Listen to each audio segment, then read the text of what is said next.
scouts are buzzing about Dibling right now, and I do think Jason Wilcock's a huge admirer of him. Knows him through Southampton. I think that is a real goer and a piece of business that you think this could be really shrewd. Jay here from Stretford Paddock. This is the one-on-one interview. Joining me again is Nathan Salt, who's a Manchester United reporter for the Daily Mail. Nathan, it's good to have you back on the channel. Thanks for having me on. It was always a pleasure. Yeah, we were reading some of the comments. You got a lot of positive comments last time, didn't you? Yeah. Some funny ones, but they were all positive. I think everyone's impressed. The Paddock comment section makes me laugh. So they're usually very nice to me, which is the main thing. But there are, the funnier the comment, the more I will appreciate it. Well, there you go. There's something to bear in mind. You do better than I do. Most of the comments I read about me make me cry. We're going to be talking about Manchester United, obviously. We'll talk a little bit about England under-21s because you was watching them against France. And severe lack of Manchester United players in the England under-21 setup at the minute. Yeah, I mean, I was looking at that and thinking, well, there's plenty of Man United targets that they're linked with, but I was looking at it thinking, well, who could have been eligible? Kobbie Mainoo, but really outside of that, none of the young lads through the academy, and I'm big on, a lot of the lads coming through at Carrington, not many are knocking on the door of the 21s. The level's so high, I'm looking at a Liam Delap, we'll get onto some of these players, but a Liam Delap, Ethan Nwaneri coming through at Arsenal, and Joe Bellingham. There's loads of other players, but United just don't really have a lot of players knocking on the door. And I think if you're obviously the main thing is you just want them to play for Man United and do well for Man United, but it usually goes hand in hand if you get a lot of good homegrown players, which is key now. I think to Jason Wilcock's Ineos, they're looking for that 24 and under player, of which homegrown will be hugely beneficial. So we'll see, but it was just strange to watch a game where United just didn't have any involvement really outside of scouting players.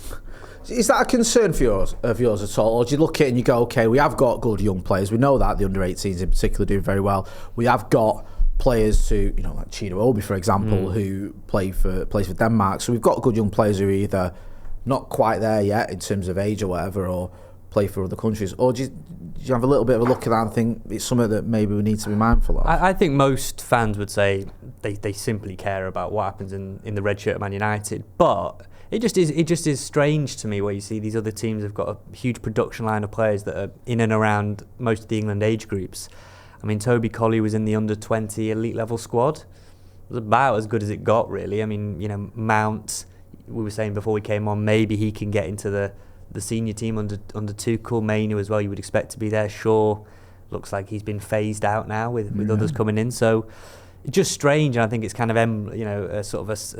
emblematic, a sign of where United are, that they're not a massive producer now of English football. And yes, Chido Obi, and there's a lot of Danish players, a lot of Portuguese players, top internationals. Yeah. But yeah, with England, it's just I think it's a strange quirk rather than an area of concern, I think. Part of me is almost relieved, Like, I am English, and especially in the World Cup, I want England to do well. I want them to win. I support England. I'm not an avid England fan by any stretch of imagination, but I'm old enough to remember the sort of the effigies of David Beckham and you don't have to be that old. You can remember, anyone can remember the abuse Jadon Sancho and Marcus Rashford got for missing penalties. So there is a part of me that thinks sometimes it can be a bit of a blessing that all eyes aren't on the United lot when it comes to England, because there's always been this sort of thing as well where a lot of fans just hate on United players for England. So maybe it can be a positive, but it is a quirk, like you're saying. It's one to keep an eye on. A player that obviously did well in that game has been doing well under 21 levels for his country is Hugo Ekitike. Yeah. You watched him. Yeah. Tell us a little bit about him, because he's a player that has been linked a little bit with Manchester United. Tell us a little bit more about that, because there's comments he's made as well. Yeah. So I mean, footballers know how to play the game, and so when you know that you are one of the most in-demand strikers in Europe, and you get asked who's your favourite team that you don't play for, and you say Manchester United, I mean, you're just having fun with it then at that point, which I like. These young players are on social media 24/7, and they see all these stories and they want to embrace it. And we asked him after the game, does he want to answer a few questions in English? He responded in English that he did not want to do that, so he had a little bit more sense than I was hoping he had. I was kind of hoping. Disappointing when a footballer shows a bit of sense. I was like, there's common sense has prevailed here, which is not what I needed in Lorient at like midnight, whatever it was. But he was walking out with the match ball, and really funny because you see him and you think, well, this is a really wiry frame, and is he just thriving in German football because there's less physicality? I'm not an expert on the Bundesliga by any stretch, and perhaps maybe that's why Jadon Sancho is itching to get back there, because no one's going to be crunching you, so to speak. But he had a little bit of dare I say, he looked a little bit physically like Alexander Isak, maybe a little bit thinner, a little bit more wiry, but of that similar type frame. Good in behind, great runner in behind, can stretch. And I was watching it as a kind of, right, it's Ekitike against Liam Delap, both of interest, both being monitored by Man United. And which one do I think would suit more what Amorim is looking for?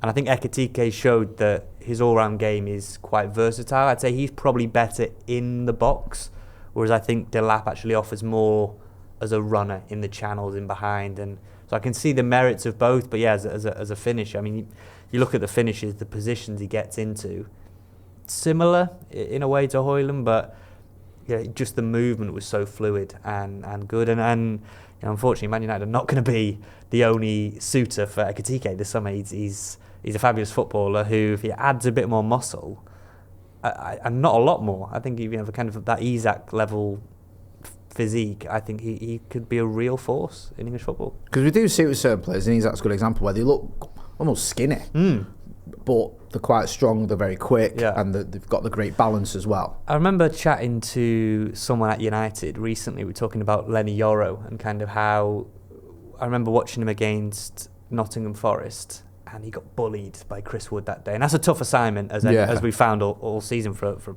defenders far more experienced than Yoro. And then I saw him against Fulham, against Rodrigo Muniz, and again, a big player. And I thought he did well. He didn't get bullied off the ball. If anything, he looked stronger. And yet the actual shape of him was not drastically different. But someone at United was telling me that these players are deceptively strong. Ahmad is incredibly. They think one of the strongest in the group, and he's all 5'8", 5'9" of him, and he's so strong. He just can't get him off the ball. So I think you're not always looking for Akin Fenwer up front. You know what I mean? You are just looking for some of these players are incredibly strong, but with really, really lean physique. And I think Ekitike is, one of his goals in that Lorient game. I mean, he embarrassed Howard Bellis a little bit. I mean, he kind of brushed him off with ease, and just nonchalantly lobbed it over the goalkeeper. And I just thought, all right, for you, just you're feeling yourself now, and fair play. Players are enjoying it, but he was a joy to watch. And on the other side, really, Delap, I've been impressed with that. I think he's got a lot to offer. I know I see all these comments all the time, like, oh, it's just another Højlund, it's just another young player. I think there needs to be an acceptance that most of United's business moving forward will be 24 and under, will be asset management, and these are all these words that people hate because they just want to get players that are going to make you win straight away. Yeah. But you look at Dorgo. I was getting trolled. To anyone who was doing this to my tweet, I do not appreciate it. But I put out a list. Out of order. I put out a list of young players. I keep saying to friends of mine who follow in Sport United, like, take a breather, like, trust the process. Chido, 17. Dorgu's 20. Garnacho, if he's still there, is 20. Mainu's 19. Sekou Kone's 19. Heaven is 18? Heaven is 18. Jack Fletcher, a lot of United love him. He's 17. Toby Colley is 21 or something. So there was a load more on that list that realistically could be at least squad players. If you want it at that level, and then you can get players in as well. But clearly there's a lot of young potential players there for United, and only a few of those need to hit, because if you sell one or two of those, Harry Amas is another.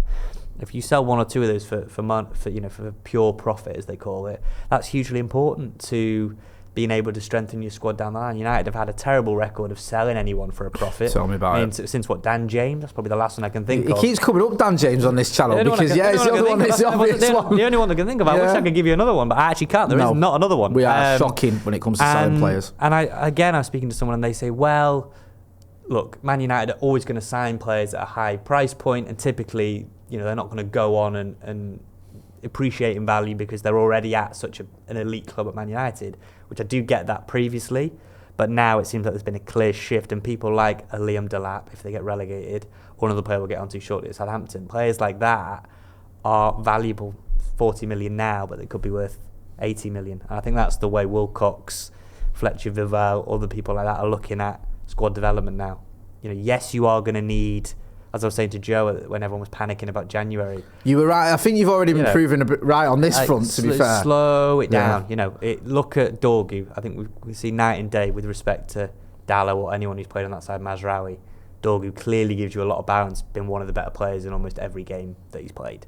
Heaven, a left-sided centre-back that looks comfortable playing Amorim football. I'm working on a piece at the minute, and I've been chatting to some of his old coaches at grassroots level and at Arsenal and whatnot, and they were saying that he's basically been made to be that kind of defender that comes out from the back. And that is not what Harry Maguire is, and that is not what Matthijs de Ligt is, and both of those have been good, I think. They've had good seasons. No, I agree. But they're not that kind of player that is going to come out from the back, drive into midfield, create that kind of... I'm not going to go full Carl here because I haven't got my tactics. Well, we can always get you with tactics, but it's not exclusive to Carl Anka. But you know what I mean. You know what I mean. It's like he is a player that all these coaches were saying he is perfect for Amorim because he will allow you to play that type of football. And I think that's what I was saying when I was on with Joe, is that let him get these young players, let him get players that are coachable.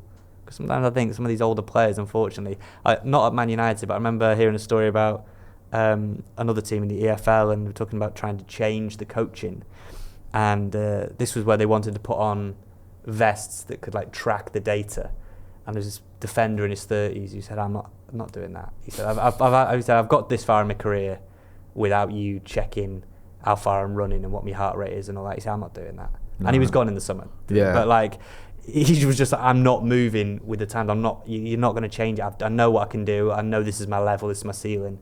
That's why young players are so valuable to managers, because they just are sponges. They just listen to everything and follow everything. So it's a long-winded way to say I was basically right in January. Well, I think was it Matthijs Tel, who everyone was sort of losing their minds over a little bit. The fact that United, it looked like we were going to get him, and he went from being one of those players that I'd barely heard of to one of those players where if we don't get him, the wheels have come off and it's the end of the world.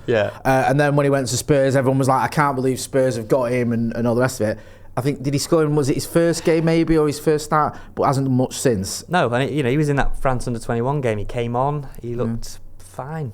Yeah. But, not the player that deserved a meltdown. I feel like the standard of players that cause a meltdown at United is just got lower and lower each window. And you know what I think it was? I actually don't think it was a meltdown about Tel. I think it was just a meltdown that, how everyone can see that Amorim needs a forward. And, there are a lot of people that are very relieved and very chuffed that Højlund scored at Leicester. I'm one of them, and scored again at international duty with Denmark. And copying Ronaldo and irking Ronaldo in the process, no matter what Cristiano said.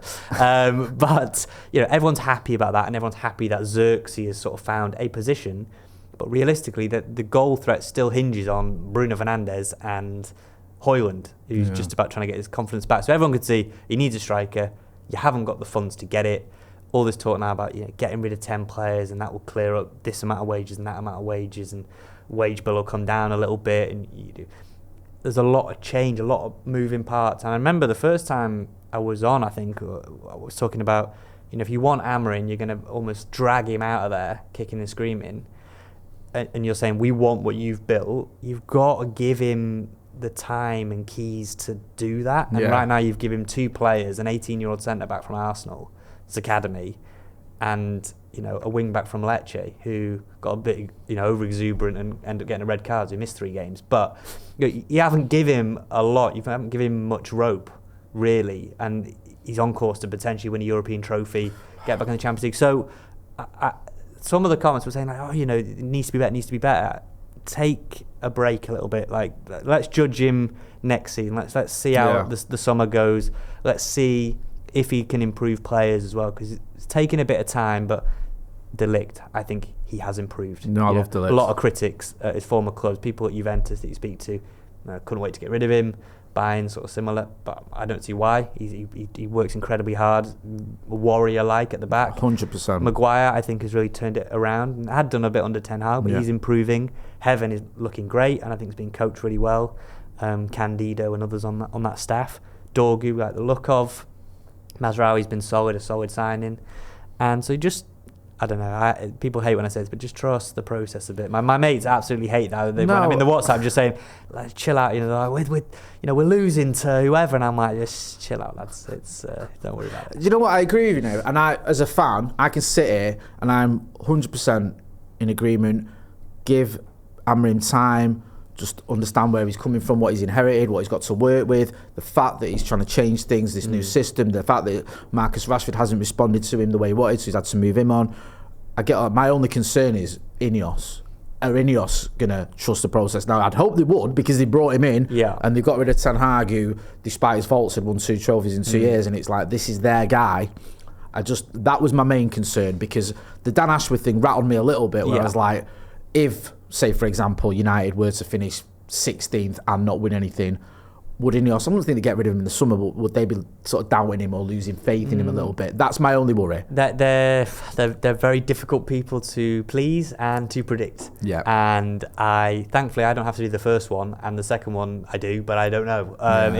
They are very. I don't know if they are volatile. Actually, I think they look at their recruitment so far and go, "We've done a good job." I think they look at Euro and think, yeah, we've stolen a march on players. He's improving. He's getting stronger. He will be a mainstay of the back three for many years to come. Heaven, it's very early days, but you would hope that, again, they're 2 cornerstones of it moving forward. Ugarte, I think they look at the metrics behind. He's quite a divisive figure from what I see on social media. Some people love him. Others, I found Carl really insightful, saying that he doesn't actually think that his skill set is what Amorim will need in the longer term in terms of sort of taking the ball out from the back, but his tackles and everything, I think he is combative in there. Bruno's found a home now as the kind of quarterback of the team. Yeah. But the fact of the matter is they're bottom half of the Premier League table, and that isn't going to be good enough. But I honestly think you've given Amorim one forward who's confidence shy, and been getting pep talks from people like Peter Schmeichel, outside the stadium, and you just feel for Højlund so much, but he's got no help, no one to shoulder the goal scoring burden with up front. Xerxes is this 9.5, the only 9.5 in the world football seemingly. No one else is that, but whatever. That's a rant for another day. But he's really come on. I think you can see that he's much more comfortable. I think in the games at Everton and Spurs where I've been actually impressed, and I thought, yeah, you're one of the better players on the pitch for United. Bruno's really stood up in the face of some absurd criticism. Yeah, don't get me started on the Bruno stick. And he's class personified. Whenever you speak to him and you hear about things behind the scenes of Bruno, is doing all these things, and he'll still nip into a box to go and see somebody or see the under-10s, maybe they're in for the day, and the exemplary pro that everyone is looking up to at United. And he was actually sat next to Aidan Heaven at Leicester in the dressing room, and someone was telling me, just the wisdom he's able to pass on to the young players. Amas is another who's benefited greatly from Bruno. So class, I don't need to sort of tell you anything you don't know about his captaincy, but it's absurd what's kind of he's very sort of Latin and Portuguese. Wow, yeah, shock. Man is very passionate, as many people back home are. So there's no reason why he can't still be a main part of the team going forward. You just have to go out and get players. That's what you have to do. You have to go and get players and get Amorim pieces that he wants for the longer term and trust the process. I think, if I look at Ineos and Ratcliffe, you think, well, look at Mercedes F1 now. They're in a difficult moment. Obviously, they've moved on from Hamilton, etc. Won't turn this into a big F1 story, but they are trusting the process, still sticking with the personnel that got them success previously. So they believe Amorim's the guy, which I do believe they think he is. Then you've got to get him players. Right now, you've got him 2, and to be fair, you're right. We have got him 2, but you can see, you mentioned it, the quality those 2 players have. Even Heaven, I remember when Dorgu and Heaven were announced on the pitch. And you kind of thought, okay, Dorgu this season, Heaven's probably just one for the future. Right. It feels like it's a bit like, oh look, we made 2 signings, but have you really, in terms of what they're going to offer now? But Heaven, I mean, he got injured against Leicester, and everyone, you got it for the lad anyway. But everyone's like, actually, this is a player that we need. Yeah, right. He played, you saw against Sociedad, he saw that first half against Leicester, you think, especially with Martinez out, that's a player that's going to get minutes this season and probably start for Manchester United. And look, I was watching Jared Branthwaite for the 21s, and again, he's going to be one of those that's linked with United, City, Liverpool, all these teams all summer. It doesn't feel like he'll be at Everton come the start of next season, in my opinion. And you look at it and go, well, he would cost 60, 70 million, and United have spent £1 million on Aidan Heaven. Now, I'm not saying Aidan Heaven is as accomplished yet as Branthwaite, because he's playing internationally and he's played many, many games in the Premier League. But if you're Jason Wilcox going, right, potentially we could save ourselves £60+ million here, and we need a striker, and we need a number 10, and what are you going to settle on with Ahmad? You need to decide, is he going to be a 10? Is he going to be a right wing back? That's a key piece of the puzzle. Are you going to try and get someone like a Tyler Dibling, who we were going to chat about, because he could be your right wing back? Or you basically need to decide going into next season, when everyone's fit, these are the guys I want. These are the ones that we're going to lose 7 or 8, 9, 10 players. Dorgu's going to be my starting left back. Bruno's going to be there. And suddenly you've got 8 or 9 that are fixed, and you go, that is our team. That is going to get us out of the Champions League. That's going to get into the knockout stage of the Champions League. That's going to get us into the top 4. Because no one's expecting... if you are, I think you need to, again, my favourite thing, just take a break, breathe. If you expect Man United to go from 14th to title challenging in a season, that's just ridiculous. But I would disagree with someone like, say, Nicky Butt, which I'm a bit scared to do because he knows far more about football than I ever will. But he said, there's no chance United are competing for a Premier League by 2028. I just don't think you can say that, because how do you know? You don't know who they're going to go and buy. You don't know what gem they're going to land on. Yeah. A couple of these Aidan Heavens, Sekou Kone. Look, I know people say, you hype all these players up and it's boring. We've heard this years and years and years of hyping players up. You're only ever a couple of pieces away from having a very, very good team. Bruno Fernandes was playing for Real Madrid right now in the form he's in. He'd be a Ballon d'Or contender. Yeah, 100%. So what I'm saying is, you just got to surround these. You don't need 20 Ballon d'Or caliber players. You just need competent players. Lenior is a very good centre back. De Ligt we like a lot. Heaven, if he grows into the body, we're expecting Cheetah to be a first team player, maybe the third choice striker next season. That is good. That is positive. Hoyland, you get a new striker in, whether that is Osimhen or Ekitike, or maybe that's your big signing, your big splash, Gyökeres or whoever it is. Got your left wing back, then maybe you go and get a right wing back. Maybe you got Ahmad there, and your number 10 is, maybe that is Mainu going forward. There's a lot of players there that in isolation you go, yeah, I like that player, and it's just time to play together, play regularly.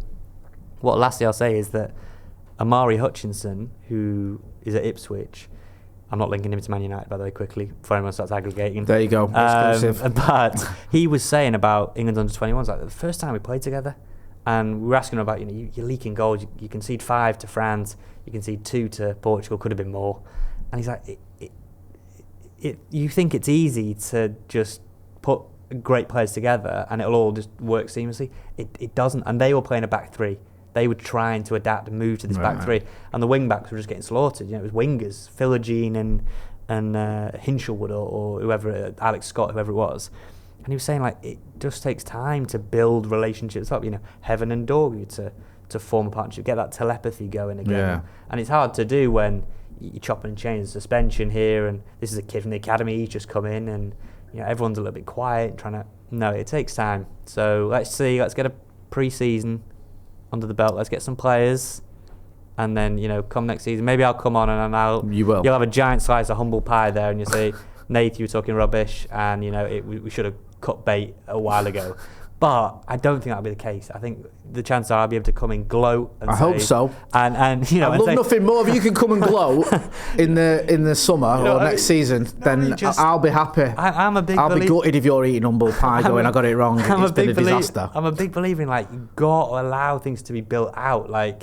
It takes time, and we're seeing shoots of life now. Yeah. Casemiro is not going to be a long-term solution. I think he's played well recently, but he's not going to be a long-term solution. Ericsson, others, they're filling in, they're just papering over the cracks for now, because you need to get to the summer. You need Amorim to almost get there, because he said himself, he actually warned, if you look back, he said it after everyone was getting a bit giddy after the Everton game, self included, thinking, wow, this is great. Forgetting that Everton were naff that day under Sean Dyche. Yeah. And he said a storm, we almost went full Batman on us. He was like, a storm is coming. Do you know what I mean? It's you lot need to calm down. Yeah. And everyone's like, bit of a killjoy, bit of spoil sport. We want to sort of you want to get carried away. We want to splashes on the back page that the saviour has arrived, sort of thing. And he's like, whoa. And actually, he was right. And I actually think that in my book, that earned him a lot of kudos because he was self-aware enough to say, I see what I've got here and this isn't the squad that I need going forward.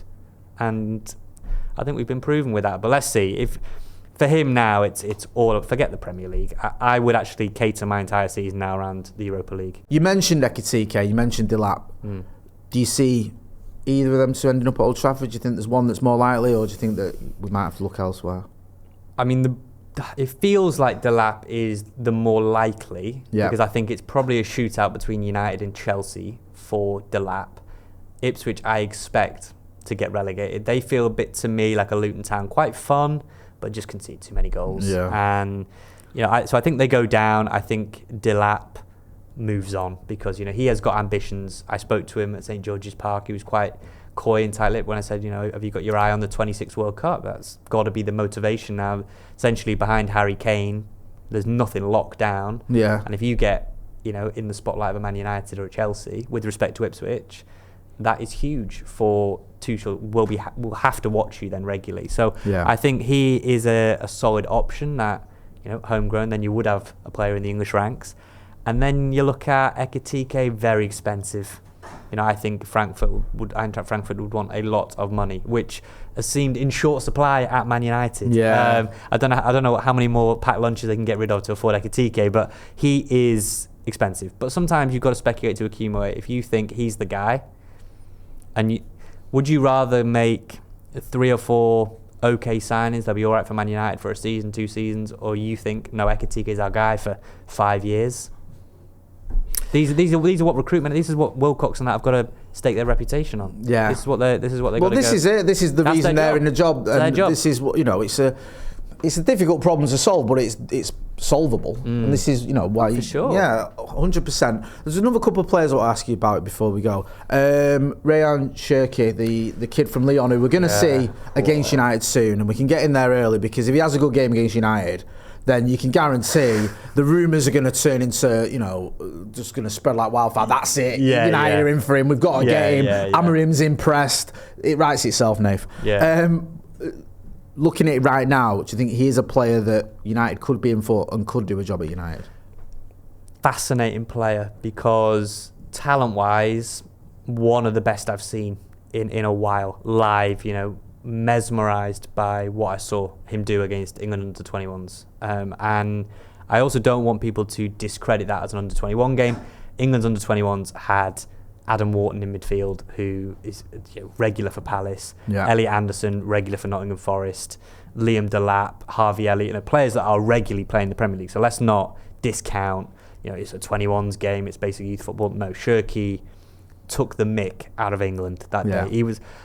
But where I pause on that, because he's very cheap as well, you're talking less than 30 million to get him out of Lyon. Where I pause is that he doesn't want to do the defensive side of the game. His work rate going backwards is low. His work rate going the other way is, I would say, high, but I mean, he can play football in slow motion. He's like, moves a bit like Eden Hazard, but just almost slightly slower because it's so easy for him. His technique is so good.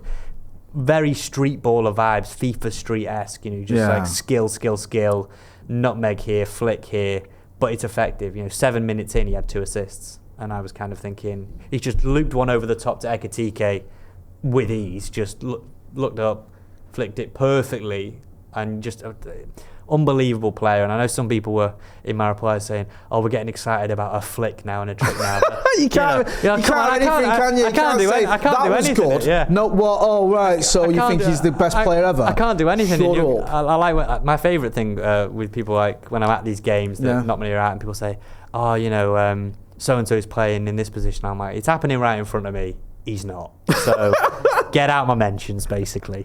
But Cherki was phenomenal. And I just, the reason I pause is because talent-wise, United should be all over that. He's phenomenal talent. And how talented do you have to be to make concessions for someone like that?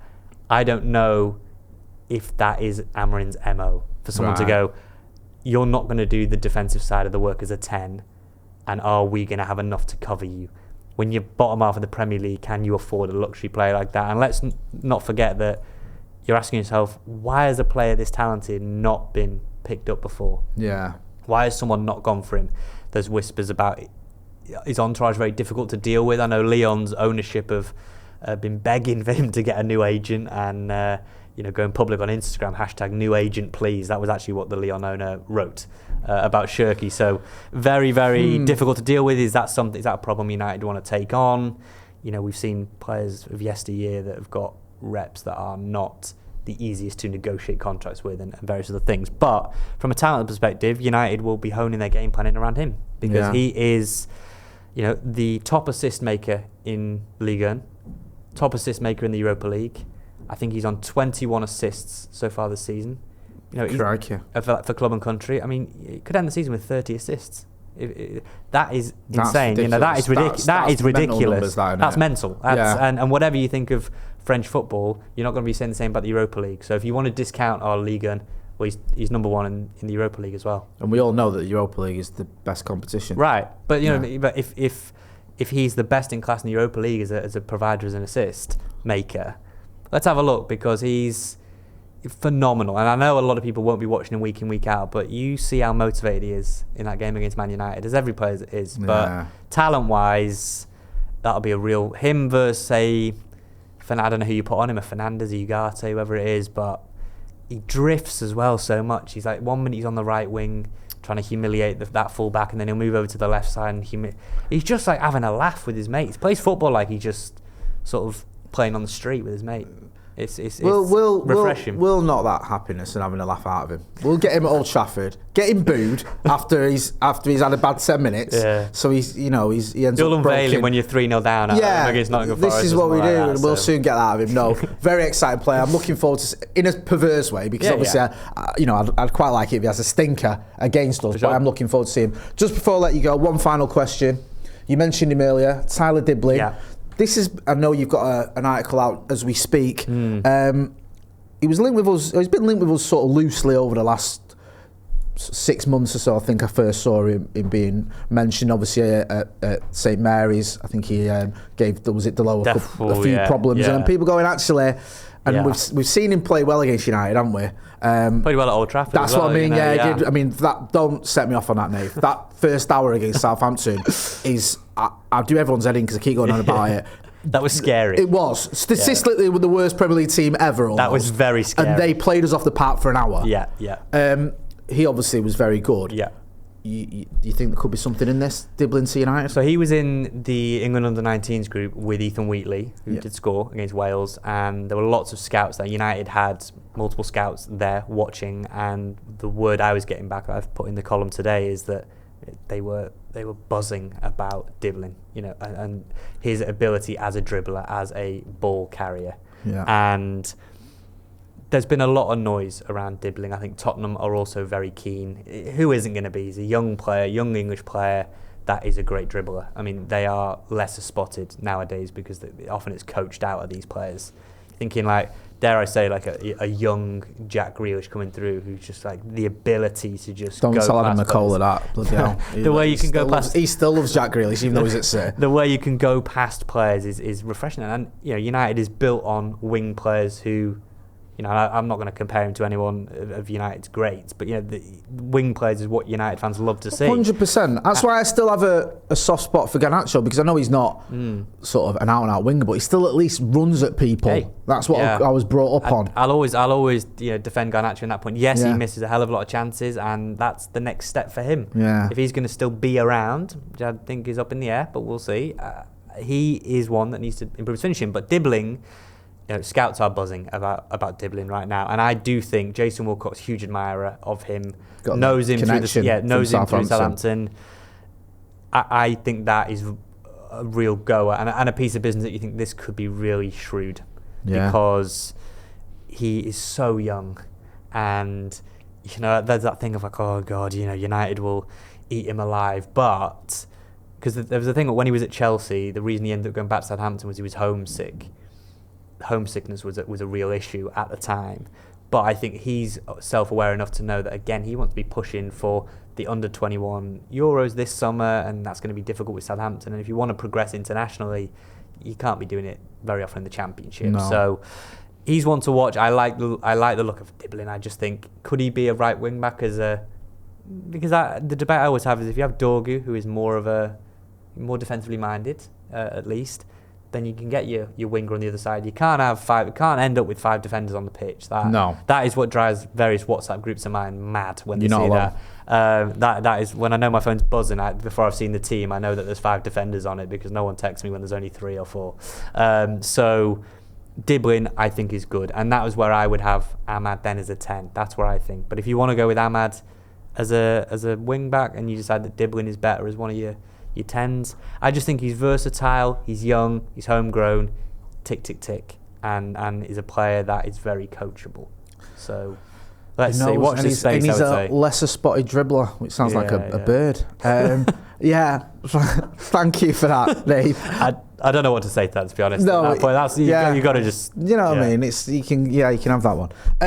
Right, I'm going to leave it there. Nate, loads of exciting stuff there. We'll have to wait and see. But you've done what I wanted you to do, right? Because you've got me trusting the process. I did anyway, but now you've reinforced that feeling. This is what I do. You've reminded me about the Matthias Tell thing, that when you were right and everyone else was wrong, and that we all just need to chill out. Don't worry, it's all going to be okay. That's what I mean. I calmed Joe down last night. When I'm watching the channel, I see everyone's getting a little bit stressed. You just have a rotation of people that sort of have a bit of therapy with me about... That's it, it's all right, like it's bad.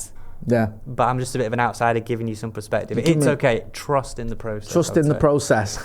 Go and check out Nate's writing at the Daily Mail. There's an article just dropped about Tyler Dibling, so you can get all the latest info on that there. There's a link in the description. That's been Nathan Salt from the Mail. I've been Jay Motty. This has been a one-on-one interview. Don't forget to hit like, share and subscribe. Thanks for watching.